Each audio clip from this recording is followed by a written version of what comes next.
Quem pecou, este ou seus pais, para que nascesse cego? Jesus respondeu: nem ele pecou, nem seus pais pecaram, mas assim ele está para que se manifeste a glória de Deus. Versículo 5: enquanto estou no mundo, Jesus falando, eu sou a luz do mundo.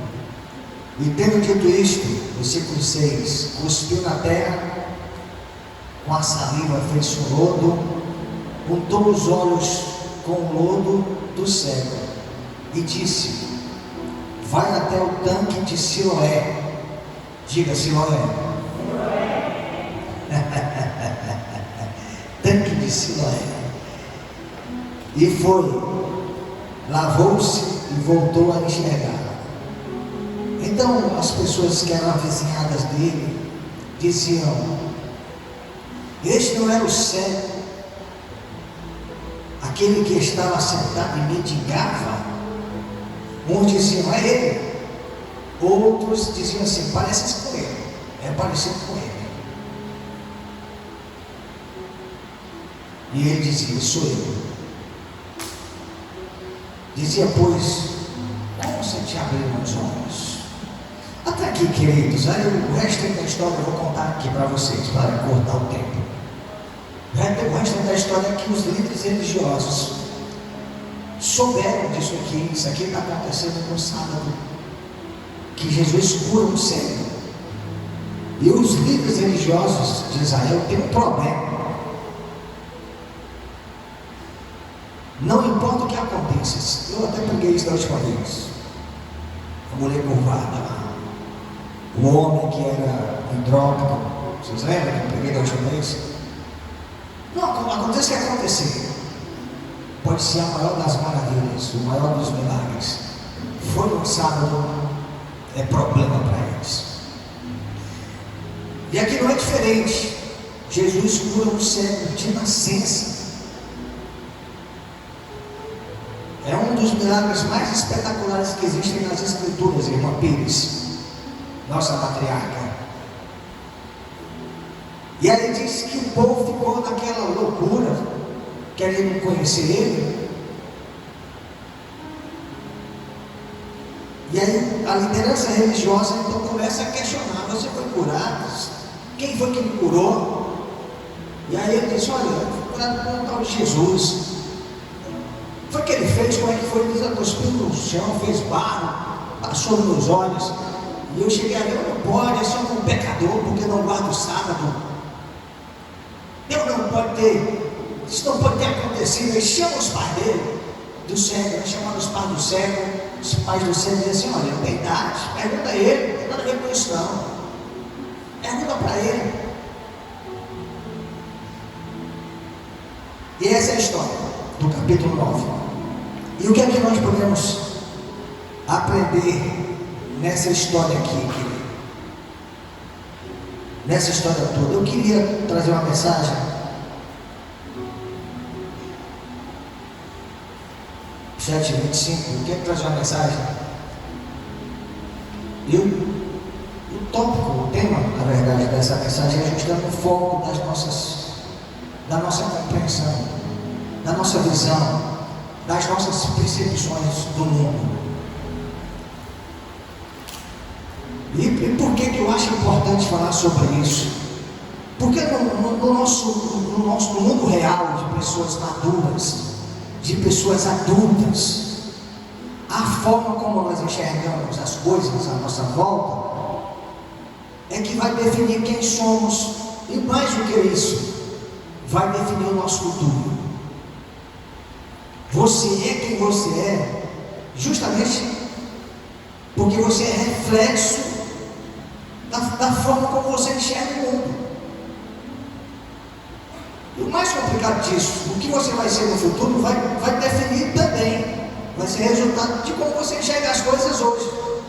Portanto, como você vê as coisas hoje, define quem você é e definirá o seu futuro. E eu falo do mundo dos adultos, né, das pessoas maduras, porque no mundo infanto-juvenil, das crianças, e dos adolescentes é justamente a incapacidade de análise dos eventos ao seu redor que faz com que este grupo de pessoas viva como se não houvesse riscos na vida.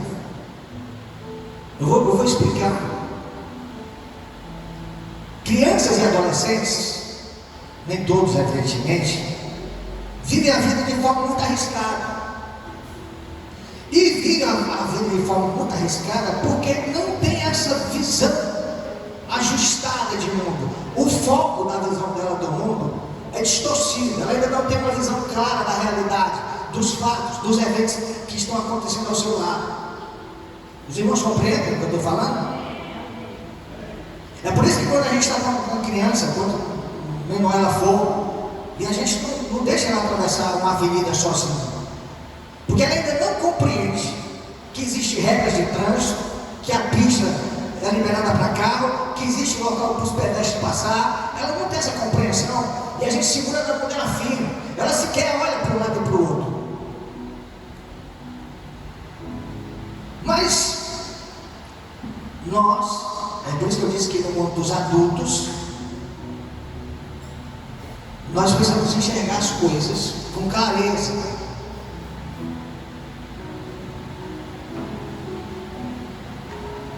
Mas o grande problema que eu vejo, principalmente na sociedade atual, o grande problema é que nós estamos vivendo em um tempo em que os adultos, muitos adultos, não desenvolvem habilidades sensitivas e intelectuais que direcionem as suas ações. Nós estamos vendo uma sociedade em que as pessoas estão com algum grau de miopia, de astigmatismo, e elas não sensorial, de maneira que elas não conseguem compreender as coisas adequadamente. Não à toa, nós estamos vivendo no que se chama no período da pós-verdade. O que é a pós-verdade? É o tempo que nós estamos vivendo. Já não importa as razões por trás de um evento. Se eu me apegar àquele evento, não importa o que tem por trás, se é certo, se é errado, porque o que está me levando a se apegar a um fato, a um fenômeno, são as minhas emoções, e não a razão. A gente viu isso aí nesses extremismos da política que a gente vive aqui no Brasil. As pessoas defendem, às vezes, ideias, às vezes personagens, às vezes políticos, de forma apaixonada, sem buscarem razões para as suas ações. E nós de fato estamos vivendo tempos assim, queridos. De fato nós estamos vivendo isso arriscado. Nós individualmente não podemos nos aceitar como pessoas que não dão passos certos na vida. Nós precisamos urgentemente ajustar o foco da nossa visão para que a gente dê passadas certas na vida. Nós precisamos compreender a linguagem que está ao nosso redor para podermos nos comunicar. Surdos e mudos precisam compreender e desenvolver a linguagem dos sinais de Libras para que elas possam se comunicar de forma mais acertada. Um cego, ele precisa aprender a linguagem do Braille para poder se comunicar melhor no mundo em que ele está ao redor. Ele até vive, mas se ele não souber se comunicar na linguagem Braille, ele vai ter muita dificuldade de se relacionar. Se a gente não aprender o inglês, certamente não vamos nos comunicar com os americanos nem com os europeus. Se a gente não aprender o russo, a gente não vai entender absolutamente nada com os russos. O mandarim, a gente vai entender nada. A nossa comunicação com o chinês é zero. Na Índia tem vários idiomas, que tem várias raízes: indo-europeia, indo-ariana, austroasiática, tibete, bizantino, várias línguas que surgem dessas matrizes aqui. E se a gente quiser chegar lá e se comunicar com aquele 1 bilhão e 300 milhões de pessoas, quiser estar naquele mundo e nos comunicar adequadamente com eles, nós precisamos aprender a linguagem deles, para no mínimo a gente ter uma boa convivência e ter uma compreensão daquele mundo. Por que eu estou falando isso? Porque a primeira coisa que eu aprendo nesse texto aqui, querido, é que nós precisamos estabelecer comunicação. Mas não é uma comunicação qualquer, é uma comunicação completa com o mundo ao nosso redor. Nós precisamos estabelecer uma relação completa, um entendimento adequado com o mundo onde nós vivemos. Com o mundo, isso implica muitas coisas. Nós precisamos ter um relacionamento, e eu estou falando completo, porque às vezes ele não é completo. Às vezes a nossa compreensão ela é totalmente parcial. E quanto mais parcial for a nossa compreensão, a nossa visão do mundo ao nosso redor, mais nós estamos correndo perigo de vida. Mas nós estamos correndo perigo de amargadores. Porque é justamente isso que está acontecendo com esse homem aqui. O texto diz que este homem, durante toda a sua vida, não estabelece ou não estabeleceu comunicação visual com o mundo à sua volta. Durante toda a vida deste homem, diz logo no versículo 1, desde o seu nascimento ele era cego. E não faz pouco tempo. Não faz pouco tempo, porque lá na frente, quando os pais dele são acochados para perguntar se de fato ele tinha nascido cego, aí os pais dizem assim, mas ele tem idade, conversa com ele.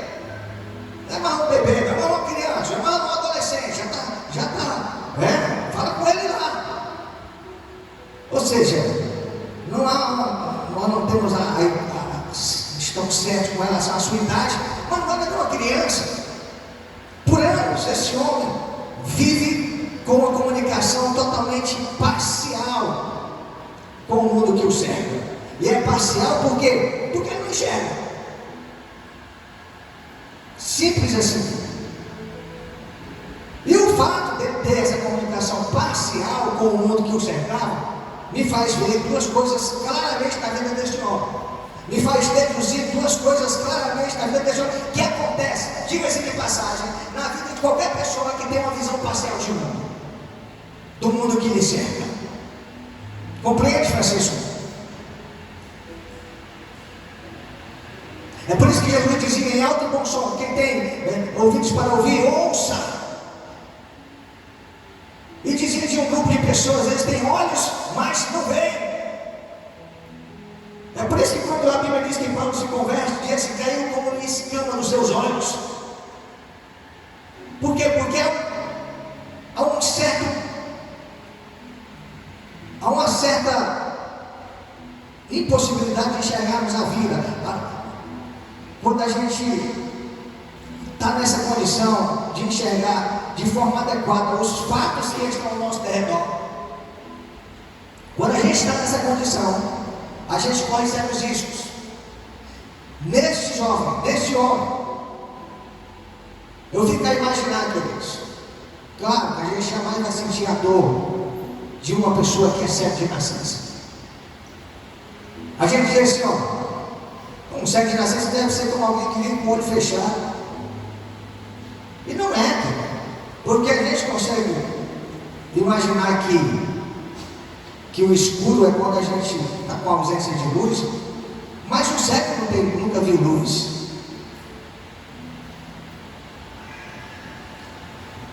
Seja como for, o fato de ele ser cego fazia com que ele fosse um homem de dores. Só o fato de ele ser cego.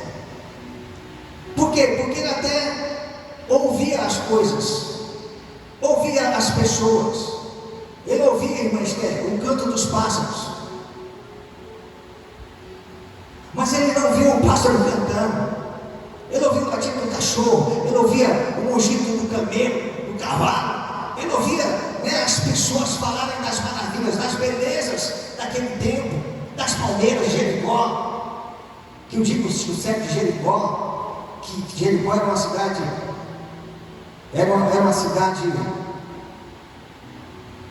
linda. E aí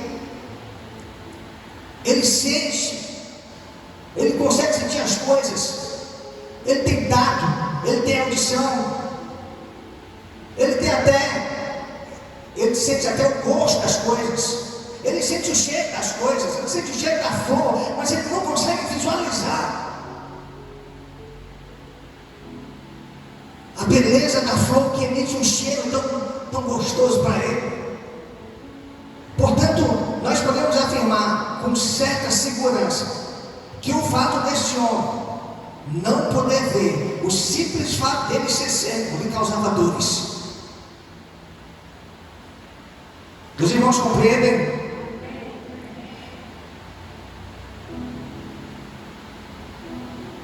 E o que é pior, essa deficiência que lhe tira parte do prazer de viver a vida, lhe levou para uma condição miserável, porque essa deficiência, ela é delimitadora, limita ele em muitos aspectos. Não à toa, por este tempo, pelo nosso tempo, as pessoas que têm algum grau, principalmente se elas são cegas de nascença, elas têm um amparo do Estado. Mas por esse tempo, veja a situação desse homem, queridos. Ele está sozinho, ele está na beira do caminho. Jesus vai passando já pegando sozinho. Os seus pais, os seus familiares, ninguém sabia onde moram, foram atrás deles. Ele se tornou uma pessoa indiferente para os seus pais. Os israelitas, o povo de Israel, os judeus, não estão nem aí para ele. Olhavam para ele como um pobrezinho coitado, como um miserável que pedia esmola nas esquinas.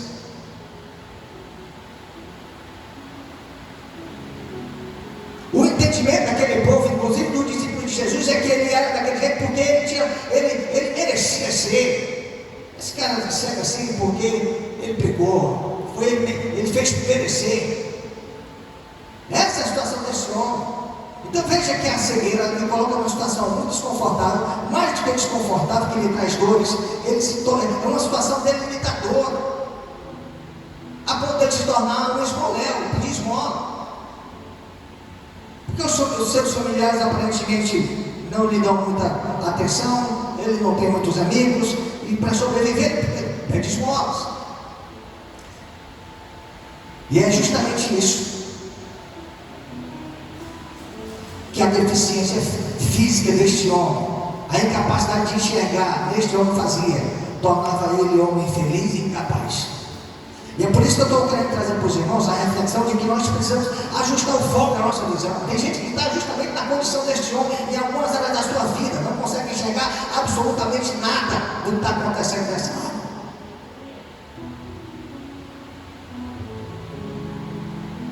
E aí, o futuro, para quem não está enxergando algumas áreas de sua vida, o futuro para quem não enxerga, sabe bem como é o futuro desse homem aqui, é um futuro de infelicidade e de incapacidade. Se não o presente, talvez você esteja se sentindo infeliz ou incapaz por alguma razão, diante de alguma circunstância. E talvez a explicação mais razoável é que você esteja se sentindo infeliz e incapaz diante de determinada situação, é porque você fez tudo errado, ou porque você não fez nada, ou porque você não está enxergando como deve enxergar a solução desse problema.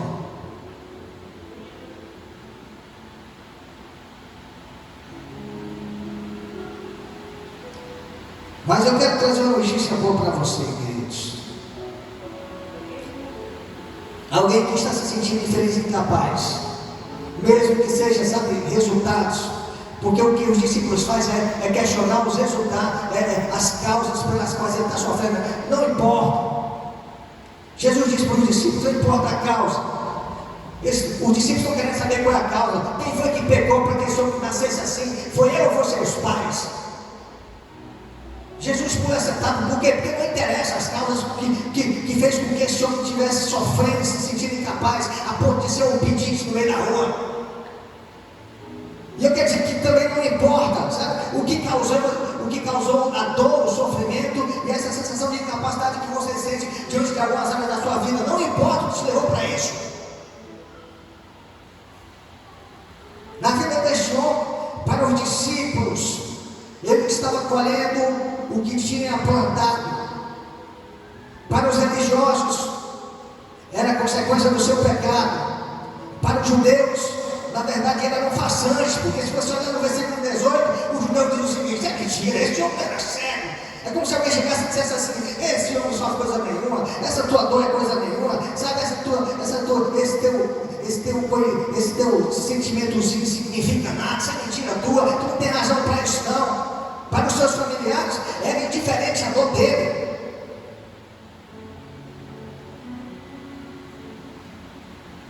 Para os familiares, talvez fosse a maior dor que agonizasse esse homem. A sua dor era indiferente para eles. Nós vemos isso lá na frente, justamente quando os pais dizem: olha, é comigo, não tem mais nada. É como se dissesse o seguinte: a dor dele é a dor dele, a nossa dor é a nossa dor. Portanto, se para esses homens do tempo de Jesus, dentro dessa história, a dor desse homem, o desespero desse homem, a infelicidade desse homem, a incapacidade desse homem significava tudo isso para Jesus, a dor dele significava uma oportunidade para que Deus manifestasse a sua glória na vida dele. Portanto, eu posso me afirmar, queridos, que eu não sei quem é você, eu não sei de onde você vem, eu não sei quem você é.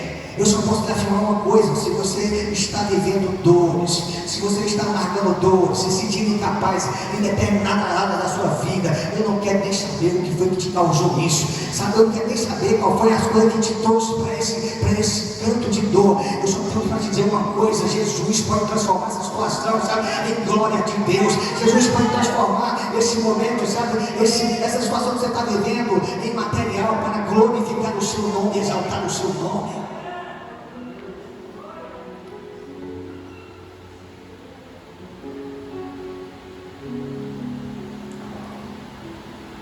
Portanto, se seu sofrimento, se você está sofrendo, o seu sofrimento no encontro com Jesus é material que se transforma em glória. Pastor, o que é isso, pastor? Para cima de lá, o senhor está querendo, na verdade, aí, sabe, colocar remédio na minha dor. O senhor está querendo, na verdade, apenas me dar uma palavra que me anime. Mas, pastor, não é tão simples, não é tão fácil.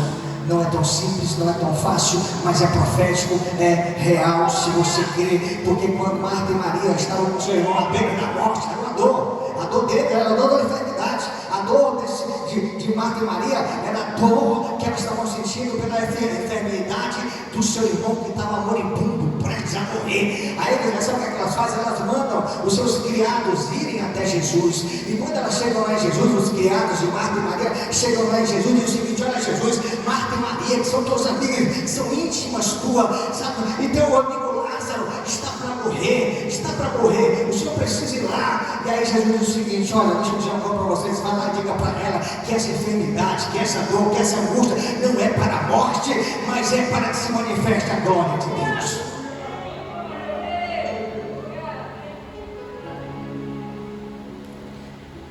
E às vezes a gente fica esperando, né, que a coisa aconteça. Amém, pastor? Eu até acredito nisso, pastor. Será que eu estou esperando que a glória de Deus se manifeste? E a coisa está dando tudo errado, a coisa não está acontecendo, a coisa parece que não vai acontecer. Sabe assim, parecia também que não ia acontecer na vida de Lázaro. Parecia tanto que ele chegou a falecer. Né, irmão? Deus, parecia tanto que ele já estava, que ele chegou a falecer, que enterraram ele na tumba.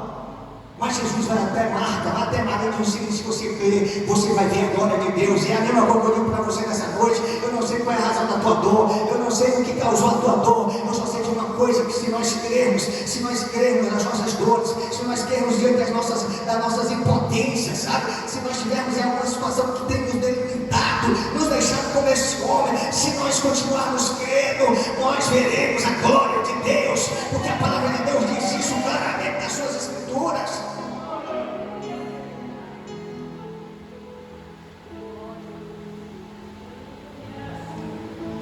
do cego, o abandono dos amigos, a mendigância, a indiferença dos pais, a indiferença do Estado, dos religiosos,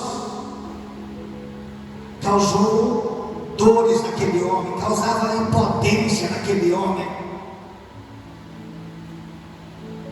Para Lázaro, a enfermidade estava lhe consumindo a ponto de lhe tirar a alegria, de causar desespero, mas ele estava lá. Jesus estava dizendo para ambos que se crescem, eles iriam ver a glória de Deus se manifestar no meio da dor.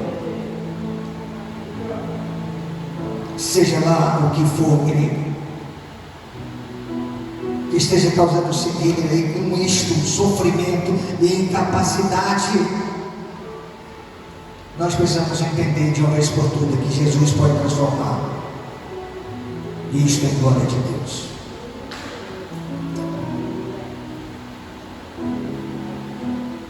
Às vezes as coisas não acontecem como a gente quer. Graças a Deus. As coisas não acontecem no nosso tempo. Graças a Deus. Porque Deus sempre sabe o que é melhor para nós. Deus sempre sabe o que é melhor para nós, queridos. Deus sempre sabe o que é melhor para nós, Nájila. Eu estava, meus irmãos sabem dessa história, querendo engravidar com a Lenice em 2017, 2018. Eu passei o ano todo sofrendo, me sentindo incapaz diante daquela situação e não entendendo por que aquela coisa não acontecia, orando, pedindo a Deus, ouvindo pessoas testemunhar. Eu não podia ter filhos e Deus me deu um filho. Eu disse: Senhor, sou teu servo, te sirvo. E nada acontecia e a gente não entende. Eu não entendi até que apareceu o Gabriel. Eu estava um ano, estava conversando com meu irmão, eu estava um ano agora, num processo esperando que se resolvesse. E aí eu disse assim, quando foi no último dia, que o último dia foi quinta-feira agora, eu vim entender porque demorou um ano.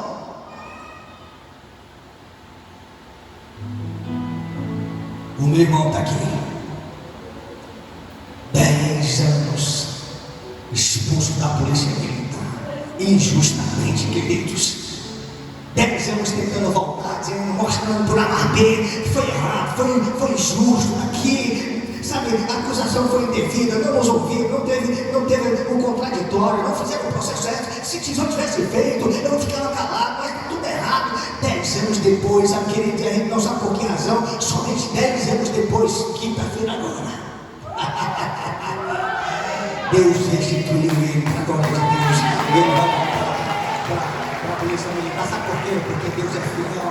Mas quantas vezes, quantos momentos a gente não ficou angustiado, a gente não ficou, sabe, desesperançoso, a gente ficou perguntando por quê? Por quê, Senhor? Porque com o tempo, como é que o Senhor vai manifestar a glória de Deus? A gente às vezes tenta, sabe, a gente às vezes fica vacilante, fica querendo perder a fé, mas a Bíblia diz: se creres, verás a glória de Deus, que todas as coisas cooperam para o bem daqueles que amam a Deus. E eu não sei porque passou tanto tempo na vida dele. Eu sei algumas coisas que aconteceram na minha vida, né? E Deus vai revelar para ele porque passou tanto tempo. Sabe, eu só sei de uma coisa que eu não sei porquê, que algumas coisas estão para acontecer e ainda não aconteceram na minha vida, mas eu estou certo de que elas acontecerão. E no tempo certo que acontecer, será para a glória de Deus.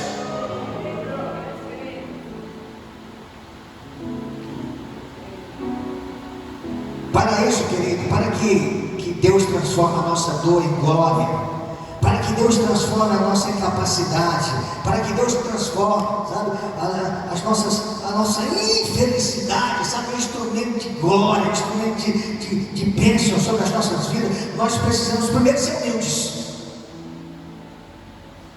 Porque é justamente isso que eu vejo aqui nesse texto. Jesus cospe no chão. E este homem é cego, mas tem os ouvidos afinados. Ele sabe identificar o que é uma cuspida, sim ou não? Jesus cospe no chão. Jesus faz lodo. E este cego pode ser cego, mas ele tem tato. Quando Jesus pega a mão lá cheia de lodo com cuspe e passa nos olhos dele, ele poderia ter se negado, sim ou não? E quando Jesus faz o lodo, esse homem sente o cheiro, sabe, do barro misturado com a saliva de Jesus. E se ele não é humilde o suficiente, ele tem que dizer assim: não, eu não aceito isso, que porcalhada. Mas esse homem entendeu, por alguma razão, que na relação com Jesus, ele é servo e Jesus é Senhor. Portanto, quando a gente na relação com Jesus entende que Ele é o Senhor e que nós somos os servos, nós somos humildes. E por mais absurdo que pareça, que pareça ser aquilo que nós precisamos viver, nós devemos viver com Jesus. É por isso que os discípulos de Jesus, ou eles têm essa característica de humildade, ou eles ainda estão em processo. No processo para que Deus os torne discípulos e manifeste a sua glória na vida deles. Não para tua Jesus dizer só, para ganhar a sua vida, perder lá. Você só entra nessa parada, só entra nesse jogo, querido, é um jogo sem ficha. Você só entra nesse ringue para perder, para ganhar você tem que perder, se você tiver humildade de confiar no teu Senhor. Sim ou não?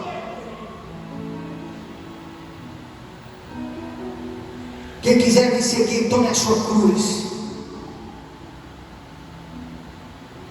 Negue-se a si mesmo.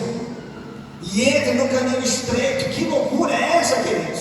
Que absurdo é esse? Isso é tão absurdo como receber uma pá de cuspe com areia de barro na cara. É preciso ter humildade para entender que nós somos servos e que Ele é Senhor.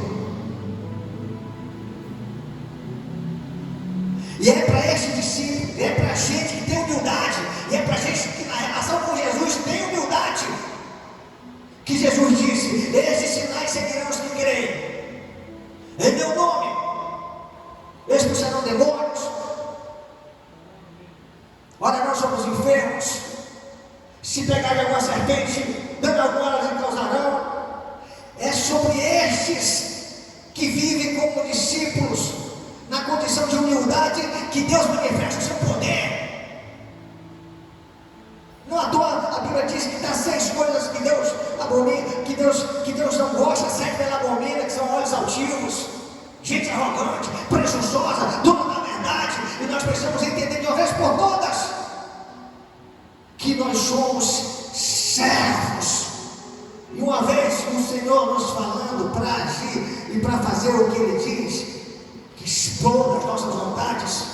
Eu já fiz coisas contrárias à minha vontade para viver debaixo da vontade de Deus. Sabe por quê? Porque eu li lá nos evangelhos que Jesus estava lá no Getsemane, agonizando em dores, sabe, com a ânsia da morte, o abandono dos discípulos, estava ali suando sangue, uma das maiores dores que uma pessoa pode sentir. E aí de repente ele está ali numa crise: Senhor, se possível, bastas e casas de mim. Aí de repente ele muda a oração e diz o seguinte: não, Senhor, se não for possível, cumpra-se a tua vontade e não a minha. E nós às vezes não temos a humildade de dizer o seguinte: é difícil. Pelo contrário, a gente fica cheio de justificativa, a gente quer agir do nosso jeito, a gente quer que as coisas funcionem do nosso jeito, e a gente não sabe qual é a vontade boa, perfeita e agradável do Senhor sobre as nossas vidas. É o Romanos 12, versículos 1 e 3, né? Não vos conformeis com este século, mas transformai-vos pela renovação da vossa mente, para que possais provar a boa, perfeita e agradável vontade de Deus. E aí a gente às vezes é crente, às vezes a gente vem para a igreja, às vezes a gente está em dores, e as dores não vão embora, sabe? A impotência e a moeda da nossa vida não deixa de existir. Por quê? Porque a gente quer ser discípulo, mas é arrogante. A gente quer ser discípulo, mas é altivo. A gente quer ser discípulo, mas quer fazer as coisas segundo a nossa vontade. A gente quer ser discípulo, mas está fazendo as coisas segundo o mundo. Capite? Os irmãos entendem?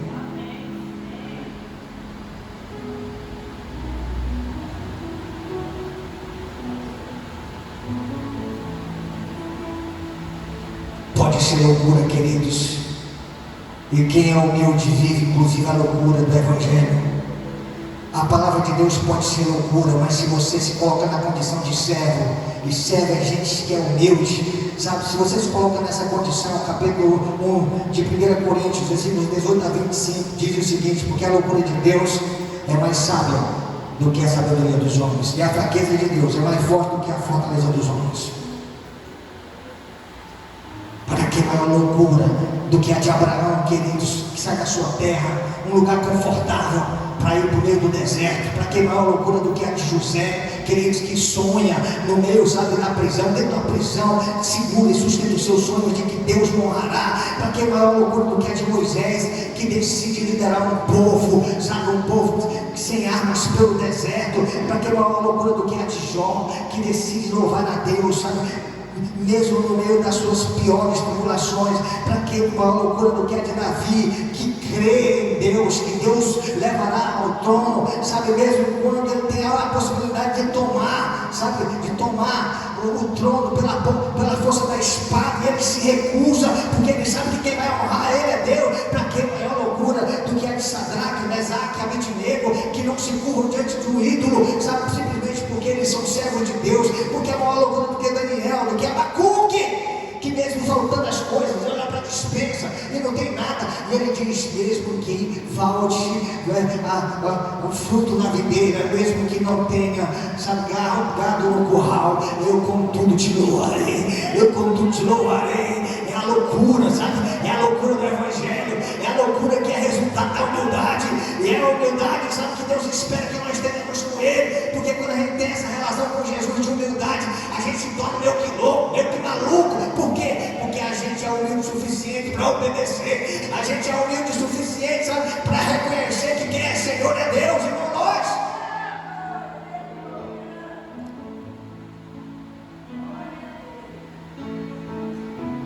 Quem vive a loucura do Evangelho, porque é humilde, por Deus é honrado.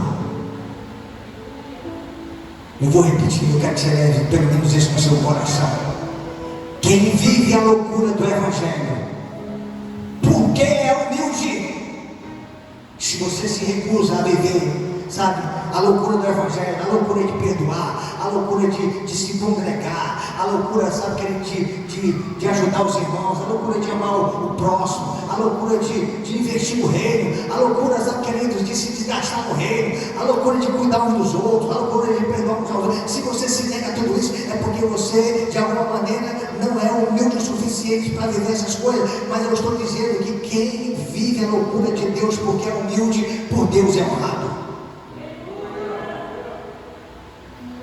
Quem é humilde reconhece que Jesus é Senhor de sua vida e obedece.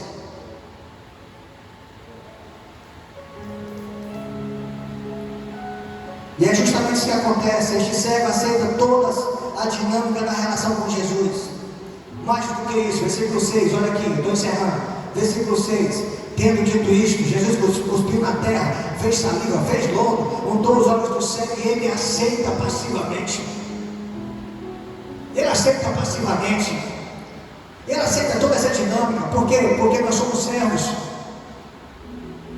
Por isso que ele aceita. Mas mais do que isso, Jesus diz o seguinte: agora tu vai lá no tanque de Siloé, lava o teu rosto.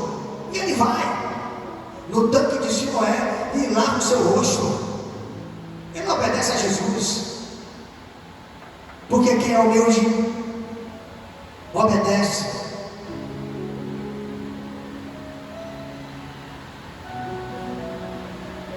E eu quero encerrar dizendo para os irmãos uma coisa.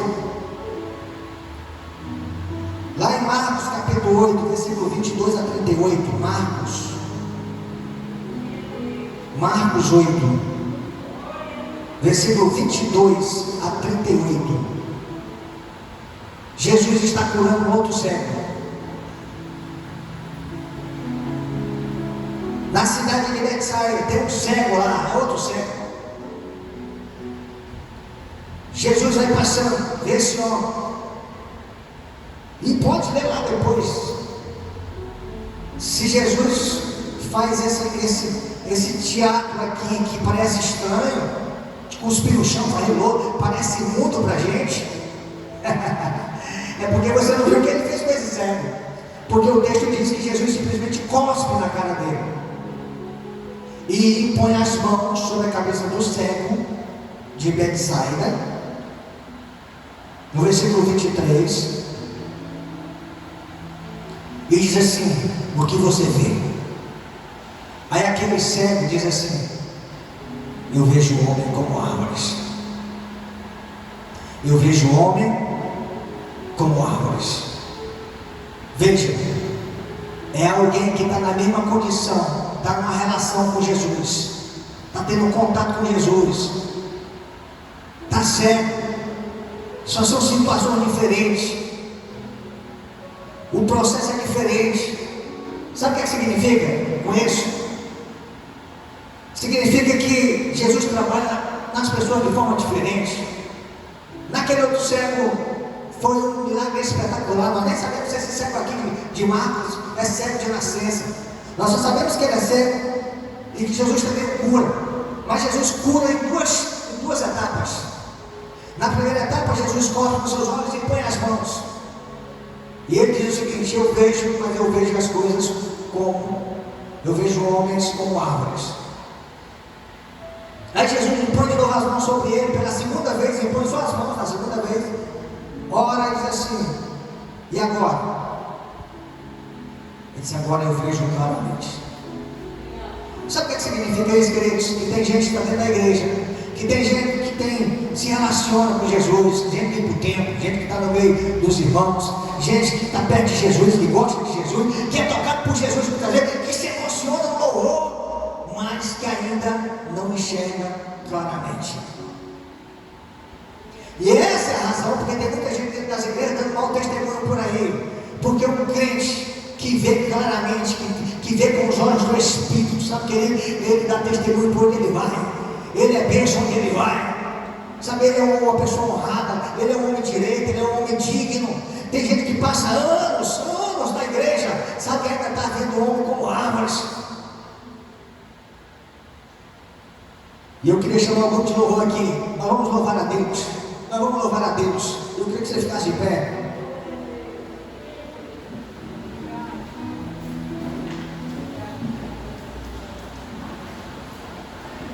Eu não sei, queridos.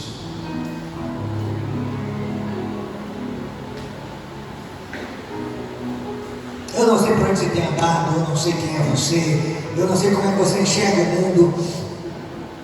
Eu só sei de uma coisa: a única segurança que nós temos é de que para enxergarmos claramente, Jesus tem que estar na nossa vida. Sim ou não? Você só vai enxergar claramente quando você tiver uma relação de humildade com Jesus. Aí, sabe, a tua vida financeira vai ser diferente. Aí a tua vida emocional vai ser diferente. É por isso que eu trago comigo essa questão. Tem gente que tem depressão. Ah, pastor, está deprimido. Eu tenho um carro comigo, é da igreja, eu tenho um carro comigo que talvez a relação dela com Jesus esteja um pouco distorcida, porque o salmista diz claramente, mesmo que o homem no vale da sombra da morte, eu não terei mal algum, uma relação de tranquilidade. É aquilo que Jesus diz: deixe-vos a paz, a minha paz vos dou, não vos a dou como o mundo a dá. Portanto, se a gente não estiver vivendo esta paz que só Deus pode dar, a paz que excede todo entendimento, tem algo errado com a nossa visão de reino, com a nossa visão de mundo. Aleluia. E aí você é que sabe da sua vida, não sou eu, sabe, queridos? Talvez você seja como esse tanque, como esse cego do tanque de Siloé, sabe? E você às vezes como o cego do tanque de Siloé, talvez tenha até dizendo assim: pastor, eu estou no caminho estreito, estou negando a mim mesmo, sabe?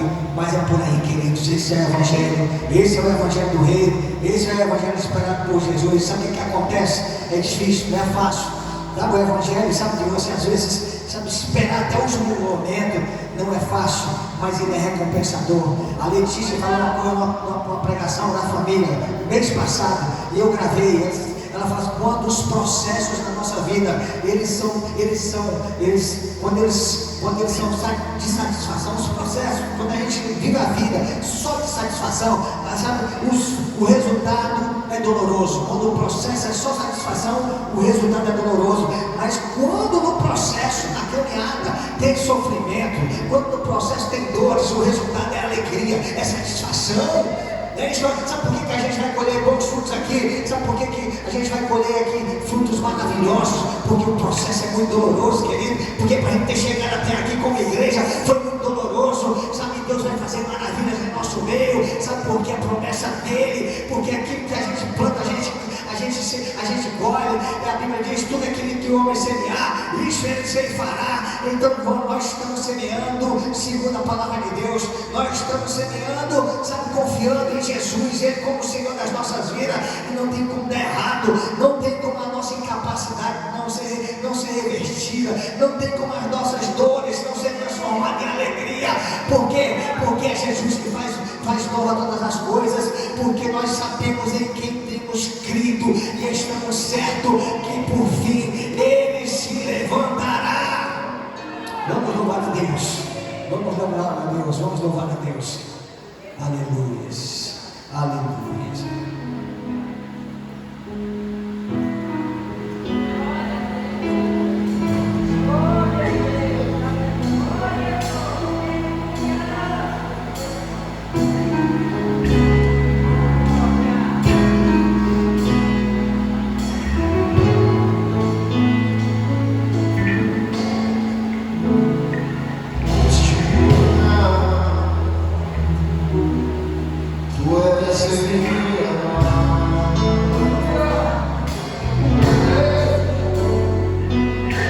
Vou me entregar